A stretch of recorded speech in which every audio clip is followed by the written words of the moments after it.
ನಮ್ಮ ಇಂದಿನ ಉರುಸ್ ಕಾರ್ಯಕ್ರಮದ ಪತ್ರಿಕಾಗೋಷ್ಠಿಗೆ ಆಗಮಿಸಿರುವಂಥ ಪತ್ರಿಕಾ ಮಾಧ್ಯಮದವರನ್ನು, ಟಿ ವಿ ಮಾಧ್ಯಮದವರನ್ನು, ತಮ್ಮೆಲ್ಲರನ್ನು ನಾನು ನಮ್ಮ ಈ ಉರುಸ್ ಕಾರ್ಯಕ್ರಮಕ್ಕೆ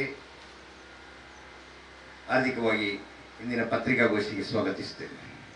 ನಮ್ಮ ಇಂದಿನ ಪತ್ರಿಕಾಗೋಷ್ಠಿಯಲ್ಲಿ ನಮ್ಮ ಜಮಾತಿನ ಅಧ್ಯಕ್ಷರಾದಂಥ ಅಬ್ದುಲ್ ಅಜೀಜ್ ಮೈಸೂರು ಬಾವ, ಅದೇ ರೀತಿ ನಮ್ಮ ಜಮಾತಿನ ಕೋಶಾಧಿಕಾರಿಯಾಗಿರುವಂತಹ ಮೊಯ್ದೀನ್ ಹಾಜಿ ಬಸರ, ಮಾಜಿ ಅಧ್ಯಕ್ಷರಾಗಿರುವಂತಹ ಅಲಿಕುഞ്ഞി ಹಾಜಿ ಪಾರೆ, ಜೊತೆ ಕಾರ್ಯದರ್ಶಿಗಳಾಗಿರುವಂತಹ NI ಮೊಹಮ್ಮದ್ ಬಾಪಕುഞ്ഞി, ಹಮೀದ್ ಆರಂಗಡಿ, ಅದೇ ರೀತಿ ನಮ್ಮ ಕಾರ್ಯಕಾರಿ ಸಮಿತಿಯ ಹಿರಿಯ ಸದಸ್ಯರಾದಂತಹ AE ಇಬ್ರಾಹಿಂ, ಟಿ ಕುഞ്ഞി ಹಾಗೂ ಚೌಕಾ ಕುഞ്ഞി. ಈಗ ನಾವು ಈ ಪತ್ರಿಕಾಗೋಷ್ಠಿ ಕರೆಯಲಿಕ್ಕೆ ಮುಖ್ಯ ಕಾರಣ ಏನು ಅಂತ ಹೇಳಿದರೆ, ಸುಮಾರು 800 ವರ್ಷ ಇತಿಹಾಸವಿರುವ ನಮ್ಮ ಈ ಜುಮಾ ಮಸೀದಿಯಲ್ಲಿ ಸುಮಾರು 300 ವರ್ಷ ಇತಿಹಾಸವಿರುವಂತಹ ಸಯ್ಯದ್ ಇಸ್ಮಾಯಿಲ್ ವಲಿಯುಲ್ಲಾ ಬುಖಾರಿ ತಂಗಳ್ರವರ ದರ್ಗಾ ಇರುವುದು. ಸಯ್ಯದ್ ಇಸ್ಮಾಯಿಲ್ ವಲಿಯುಲ್ಲಾ ಬುಖಾರಿ ತಂಗಳ್ರವರ ಉರುಸ್ ಕಾರ್ಯಕ್ರಮವನ್ನು ಸುಮಾರು 50 ವರ್ಷಗಳಿಂದ ನಾವು ಆಚರಿಸ್ತಾ ಬರ್ತಾ ಇದ್ದೀವಿ. ಇದು 29ನೆಯ ಉರುಸ್ ಕಾರ್ಯಕ್ರಮವಾಗಿರುತ್ತದೆ. ನಾವು ಪ್ರತಿ ಉರುಸ್ ಕಾರ್ಯಕ್ರಮಕ್ಕೂ ಒಂದು ಸೌಹಾರ್ದ ಸಂಗಮವನ್ನು ಇಟ್ಕೊಳ್ತಾ ಇದ್ದೀವಿ. ಈ ಸಲ ಕೂಡ 29/12/2023ಕ್ಕೆ ಸಂಜೆ 6 ಗಂಟೆಗೆ ಸರಿಯಾಗಿ ಈ ಸೌಹಾರ್ದ ಸಂಗಮ ಕಾರ್ಯಕ್ರಮವನ್ನು ಇಟ್ಕೊಂಡಿದ್ದೇವೆ. ನಮ್ಮ ಭಾರತ ದೇಶ ಜಾತ್ಯತೀತ ಪ್ರಜಾಸತ್ತಾತ್ಮಕ ದೇಶ. ನಮ್ಮ ದೇಶದಲ್ಲಿ ಧಾರ್ಮಿಕ, ಸಾಮಾಜಿಕ, ಆರ್ಥಿಕ ಸ್ವಾತಂತ್ರ್ಯವನ್ನು ನಮ್ಮ ಸಂವಿಧಾನವು ಕೊಟ್ಟಿದೆ. ಆದ್ದರಿಂದಲೇ ನಮ್ಮ ದೇಶ ಇಡೀ ವಿಶ್ವದಲ್ಲಿಯೇ ಒಂದು ಜಾತ್ಯತೀತ ರಾಷ್ಟ್ರವಾಗಿ ಮೆರೆದಿದೆ. ಇದನ್ನು ಉಳಿಸಿಕೊಂಡು ನಾವು ಈ ದೇಶದ ವಿವಿಧತೆಯಲ್ಲಿ ಏಕತೆಯನ್ನು ಮೆರೆಯುವಂಥದ್ದು ನಮ್ಮ ಕರ್ತವ್ಯವೂ ಕೂಡ. ಅದೇ ರೀತಿ ನಮ್ಮ ವ್ಯವಸಾಯ ಪ್ರಧಾನವಾದಂತಹ ಈ ಮಂಜನಾಡಿ ಪರಿಸರದಲ್ಲಿ ಬಹಳ ಪ್ರಾಚೀನ ಕಾಲದಿಂದಲೂ ಮತೀಯ ಸಾಮರಸ್ಯತೆಗೆ ಒಂದು ಹೆಸರುವಾಸಿಯಾದ ಗ್ರಾಮ. ಅದರಲ್ಲೂ ನಮ್ಮ ಅಧ್ಯಕ್ಷರು ಈ ಜಮಾತಿನ ಅಧ್ಯಕ್ಷರಾದ ನಂತರ ಈ ಮತೀಯ ಸಾಮರಸ್ಯತೆಗೆ ಬಹಳ ಪ್ರಾಮುಖ್ಯತೆಯನ್ನು ಮತ್ತು ಬಹಳ ಇಂಪಾರ್ಟೆನ್ಸ್ ಕೊಡ್ತಾ ಇದ್ದಾರೆ. ಈಗ ಈ ನಮ್ಮ ಮತೀಯ ಸಾಮರಸ್ಯತೆಯನ್ನು ಈ ರಾಜ್ಯದಲ್ಲಿ ಮಾತ್ರವಲ್ಲ, ಈ ದೇಶದಲ್ಲಿ ಉಳಿಸಿಕೊಂಡು ದೇಶದ ಏಕತೆ, ಅಖಂಡತೆ, ಸಾರ್ವಭೌಮತೆಯನ್ನು ಕಾಪಾಡಿಕೊಂಡು ಬರುವಲ್ಲಿ ನಾವು ಶ್ರಮಿಸಬೇಕು ಅಂತ ಹೇಳಿ ಆ ಉದ್ದೇಶದಿಂದ ನಾವು ಈ ನಮ್ಮ ಪರಿಸರದಲ್ಲಿ ಈ ಕಾರ್ಯಕ್ರಮವನ್ನು ಇಟ್ಕೊಂಡಿದ್ದೇವೆ. ಈ ಕಾರ್ಯಕ್ರಮಕ್ಕೆ ನಮ್ಮ ಕರ್ನಾಟಕ ಸರ್ಕಾರದ ವಿಧಾನಸಭಾ ಅಧ್ಯಕ್ಷರಾದಂತಹ ಜನಾಬ್ UT ಖಾದರ್ ಸಾಹೇಬರು ಬರಲಿದ್ದಾರೆ. ನಮ್ಮ ಈ ಕಾರ್ಯಕ್ರಮವನ್ನು ಬಹುಮಾನ್ಯರಾದ ನಮ್ಮ ಗೌರವಾಧ್ಯಕ್ಷರಾದ ಸೈಕುನಾ ಸೈಯದ್ ಆಚಕ್ವಾಯ ತಂಗಳ್ರವರು ಉದ್ಘಾಟಿಸಲಿದ್ದಾರೆ. ಅಹಮದ್ ಬಾಕವಿ ಉಸ್ತಾದ್ರವರು ಆಶೀರ್ವಚನ ನೀಡಲಿದ್ದಾರೆ. ಅದೇ ರೀತಿ ನಮ್ಮ ರಾಜ್ಯ ಅಲ್ಪಸಂಖ್ಯಾತರ ಕಲ್ಯಾಣ ಹಾಗೂ ವಸತಿ ಸಚಿವರಾದಂತಹ ಜಮೀರ್ ಅಹಮದ್ ಖಾನ್, ಅದೇ ರೀತಿ ಪೌರಾಡಳಿತ ಮತ್ತು ರಾಜ್ಯ ಸಚಿವರು ಆಗಿರುವಂತಹ ರಹೀಂ ಖಾನ್, ಮೈಸೂರಿನ ಚಾಮರಾಜ ಕ್ಷೇತ್ರದ ಶ್ರೀ ಹರೀಶ್ ಗೌಡ ಶಾಸಕರು, ಅದೇ ರೀತಿ ಮಂಜೇಶ್ವರ ಶಾಸಕರಾದಂತಹ AKM ಅಶ್ರಫ್, ನಮ್ಮ ಪೊಲೀಸ್ DCP ಅವರಾದಂತಹ ದಿನೇಶ್ ಕುಮಾರ್ ಅವರು, ಅದೇ ರೀತಿ ನಮ್ಮ ಯುವ ಕಾಂಗ್ರೆಸ್ ಅಧ್ಯಕ್ಷರಾಗಿರುವಂತಹ ಮೊಹಮ್ಮದ್ ನಲ್ಪಾಡ್, ರೆವರೆಂಟ್ ಮೈಕಲ್ ಡಿಸೋಜಾ ಧರ್ಮಗುರುಗಳು ಸಂತ ಲಾರೆನ್ಸ್ ಚರ್ಚ್ ಬೋಲಾ, ಅದೇ ರೀತಿ ಭಾಸ್ಕರ ಐತಾಳ್ರು, ಧರ್ಮದರ್ಶಿ ನಾಗಬ್ರಹ್ಮ ಶ್ರೀ ಕ್ಷೇತ್ರ ಕೊಲ್ಯ ಸೇರಿದಂತೆ ನಮ್ಮ ಜಮಾತಿನ ಹಲವಾರು ಹಿರಿಯ ಮುಖಂಡರು, ನಾಡಿನ ಸಮಗ್ರ ನಾಯಕರು ಹಾಗೂ ಹಿಂದೂ ಸಂಘಟನೆಗಳ ನಾಯಕರುಗಳು ಈ ಕಾರ್ಯಕ್ರಮದಲ್ಲಿ ಭಾಗವಹಿಸಲಿದ್ದಾರೆ. ನಮ್ಮ ಈ ಕಾರ್ಯಕ್ರಮದ ಪೋಸ್ಟರ್ ಅಥವಾ ಕಟೌಟ್ ಅನ್ನ ನೀವು ನೋಡಿರ್ಬೋದು. ನಮ್ಮ ಇಡೀ ಜಿಲ್ಲೆಯಲ್ಲಿ ನಮ್ಮ ಎಷ್ಟು ಮುಸಲ್ಮಾನರಿದ್ದಾರೋ ಅಷ್ಟೇ ಸಂಖ್ಯೆಯಲ್ಲಿ ಹಿಂದೂ ಸಹೋದರರು ಹಾಕಿರುವುದು ಈ ಪರಿಸರದ ಮತೀಯ ಸಾಮರಸ್ಯತೆಗೆ ಬಹುದೊಡ್ಡ ನಿದರ್ಶನ. ಈ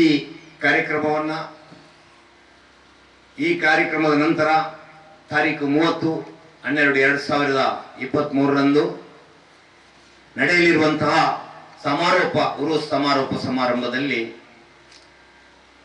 ನಾವು ಅನ್ನದಾನ ಕಾರ್ಯಕ್ರಮವನ್ನು ಇಟ್ಟುಕೊಂಡಿದ್ದೇವೆ.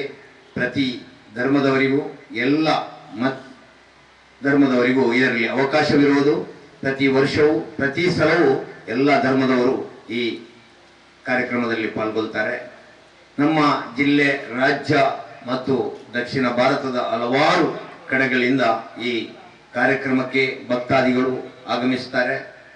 ಮಾತ್ರವಲ್ಲ, ನಾವಿಲ್ಲಿ ಪ್ರತಿಯೊಂದು ವ್ಯಾಪಾರಕ್ಕಾಗಲಿ ಪ್ರತಿಯೊಂದು ವಿಷಯಕ್ಕೂ ಯಾವುದೇ ತಾರತಮ್ಯವಿಲ್ಲದೆ ಎಲ್ಲ ಧರ್ಮದವರಿಗೂ ಅವಕಾಶ ಕೊಟ್ಟಿರುವುದು ನಮ್ಮ ಈ ಸಂಸ್ಥೆಯ ಒಂದು ಸೌಹಾರ್ದತೆಗೆ ಸಾಕ್ಷಿಯಾಗಿದೆ.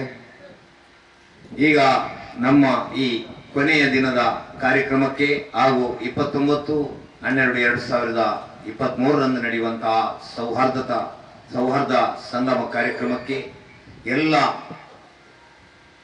ಭಕ್ತಾದಿಗಳು ಹಾಗೂ ನಮ್ಮ ದಕ್ಷಿಣ ಭಾರತದ ವಿವಿಧ ಮೂಲೆಗಳಿಂದ ಎಲ್ಲ ಪಂಗಡದ ಜನರನ್ನ ನಾನು ಬಹಳ ಆದರದಿಂದ ಸ್ವಾಗತಿಸ್ತೇನೆ, ಬರಮಾಡಿಕೊಳ್ತಾ ಇದ್ದೇನೆ. ಅದೇ ರೀತಿ ಪತ್ರಕರ್ತರಾದ ತಾವು ಈ ಕಾರ್ಯಕ್ರಮದಲ್ಲಿ ಬಂದು ಪಾಲ್ಗೊಳ್ಬೇಕು ಅಂತೇಳಿ ತಮಗೂ ಕೂಡ ಈ ಸಂದರ್ಭದಲ್ಲಿ ನಾನು ಆದರದಿಂದ ಆಮಂತ್ರಣವನ್ನು ನೀಡುತ್ತಿದ್ದೆ. ಮಾಧ್ಯಮ ಮಿತ್ರರೇ ಹಾಗೂ ಪತ್ರಿಕಾ ಮಿತ್ರರೇ, ಇವರು ನಮ್ಮ ಸೆಕ್ರೆಟರಿ ಆದ ಅಜೀಜ್ ಪ್ರತಿಕಾಡಿ ಅವರು ಹೇಳಿದ ಹಾಗೆ ನಮ್ಮ ಸೌಹಾರ್ದ ಕೂಟಕ್ಕೆ ಜಮೀರ್ ಅಹಮದ್ ಹಾಗೂ ಹರೀಶ್ ಗೌಡ್ರು ಮತ್ತು AK ಅಶ್ರಫ್ ಮತ್ತು UT ಖಾದರ್ರವರು, ಹಾಗೆ ಉದ್ಯಮಿಗಳು, ಮೈಸೂರಿನಿಂದ ಸುಮಾರು ಜನ ಉದ್ಯಮಿಗಳು ಸಹ ಬರ್ತಾ ಇದ್ದಾರೆ. ಅವರು ಸಹ ಸುಮಾರು ನಮಗೆ ಸಹಾಯ ಮಾಡಿದ್ದಾರೆ. ಅವರ NI ರಿಯಾಜ್ ಮತ್ತು ರಾಘವೇಂದ್ರ ಮತ್ತು ನಮ್ಮ ಪ್ರದೀಪ್ ಸಿಂಗು, ಜಡ್ಮಾರ್ಕ್ ಜುಬೇರ್, ಹಾರಿಸ್ ಮೆರೀನ್, ಹಾಗೆ ನಮ್ಮ ಅಬೂಬಕ್ಕರ್, ವರ್ಕಾಡಿ, ಹೈದರ್ ಪ್ರತಿಪಾಡಿ, ಸಾಜಿದ್ ಮೈಸೂರು, ರಶೀದ್ ಮೈಸೂರು, ಹೀಗೆ ಸುಮಾರು ಜನ ಇಲ್ಲಿ ಸಹಾಯ ಮಾಡಿದಂಥ ವ್ಯಕ್ತಿಗಳೆಲ್ಲ 29ನೇ ತಾರೀಕು ಬರ್ತಾ ಇದ್ದಾರೆ.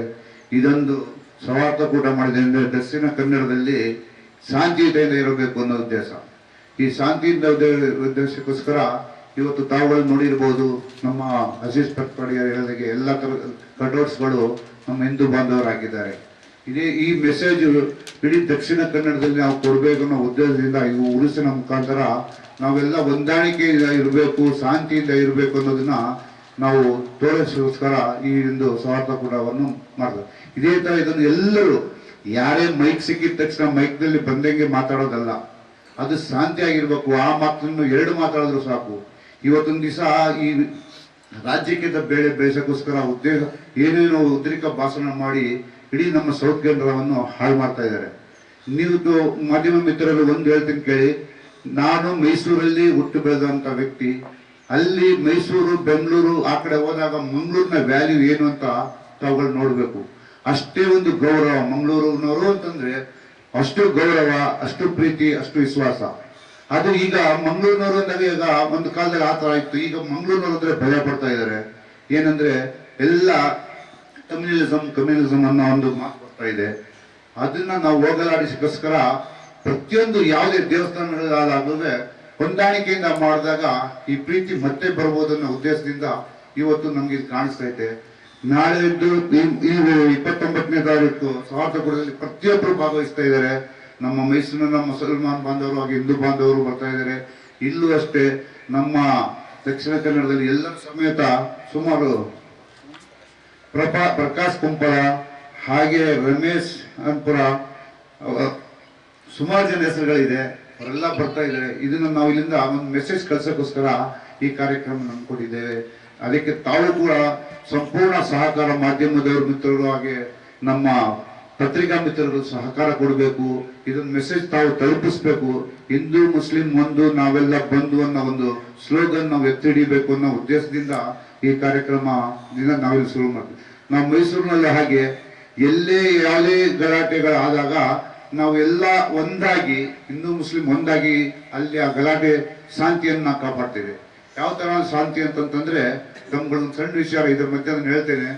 ಎಲ್ಲೇ ಒಂದು ಮುಸಲ್ಮಾನ್ ಬಾಂಧವರನ್ನಲ್ಲಿ ಕಳಿಸಿ ಆ ಗಲಾಟೆನಲ್ಲಿ ಶಾಂತಿ ಮಾಡಿಸ್ತೀವಿ. ನೋಡ್ರಪ್ಪನ ಹಬ್ಬಿಸ್ಬಿಟ್ಟು ಹೋಗ್ಬೇಡಿ, ಇಲ್ಲಿ ಶಾಂತಿಯಿಂದ ಇರಬೇಕು ಅಂತ ಒಂದು ಸೌಹಾರ್ದದಿಂದ ಹೋದಾಗ ಖಂಡಿತವಾಗ್ಲೂ ಅದಕ್ಕೆ ಒಳ್ಳೆ ಮೆಸೇಜ್ ಸಿಗ್ತದೆ. 1986 ಆದ ಮೇಲೆ ಇದುವರೆಗೂ ಮೈಸೂರಿನಲ್ಲಿ ಯಾವುದೇ ಒಂದು ಗಲಭೆ ಆಗಲಿಲ್ಲ. ಅದನ್ನ ಏನಂತಂದ್ರೆ ನಾವೆಲ್ಲ ಒಗ್ಗಟ್ಟಾಗಿ ಟೀಮ್ ಮಾಡಿ ಕೆಲಸ ಮಾಡ್ತೇವೆ. ಅಲ್ಲಿ ಯಾವುದೇ ಶಾಂತಿ ಗೆಡುವಂತ ಕೆಲಸ ನಾವು ಮಾಡೋದಿಲ್ಲ. ಶಾಂತಿಯಿಂದ ಇರಬೇಕು ಅನ್ನೋದ್ರಿಂದ ನಾವು ಕೆಲಸ ಮಾಡ್ಕೊಂಡು ಬರ್ತೇವೆ. ಅದೇ ತರ ನಮ್ಮ ಮಂಗಳೂರು ದಕ್ಷಿಣ ಹಿಂದೂ ಆಗಲಿ ಮುಸಲ್ಮಾನ್ ಬಾಂಧವರಾಗಲಿ ಯಾರೇ ಆಗಲಿ ಅವರೆಲ್ಲರೂ ಒಗ್ಗಟ್ಟಾಗಿ ಎಲ್ಲೇ ಏನೇ ಸ್ವಲ್ಪ ಹೆಚ್ಚು ಕಡಿಮೆ ಆದ್ರೂ ಅಲ್ಲಲ್ಲಿ ಅದನ್ನ ಶಾಂತಿಯಿಂದ ಕಾಪಾಡಬೇಕು ಅಂತ ಈ ನಮ್ಮ ಮನೆನಾಡಿ ಮಸೀದಿ ಉರುಸಿನ ಒಂದು ಈ ಕಾರ್ಯಕ್ರಮದ ಬಗ್ಗೆ ಇದರಿಂದ ತಮ್ಮ ಮಾಧ್ಯಮ ಮಿತ್ರರು ನಾವು ಕೇಳ್ಕೊತಾ ಇದೀವಿ. ಎಲ್ರಿಗೂ ಒಳ್ಳೇದಾಗ್ಲಿ. ನಾವು ಭಾರತೀಯರು, ಭಾರತದಲ್ಲಿದ್ದಾಗ ಎಲ್ಲ ಭಾರತೀಯರಾಗಿ ಒಂದಾಗಿ ನಾವು ಬಾಳ್ಬೇಕು ಅನ್ನೋ ಮಾತನ್ನ ಹೇಳ್ತಾ ನಿಮ್ಮ ಮಾಧ್ಯಮ ಮಿತ್ರರು ಬಂದು ಸಂಪೂರ್ಣ ಸಹಕಾರ ಕೊಡ್ಬೇಕು ಅಂತ ತಮ್ಮಲ್ಲಿ ಕೇಳ್ಕೊಳ್ತಾ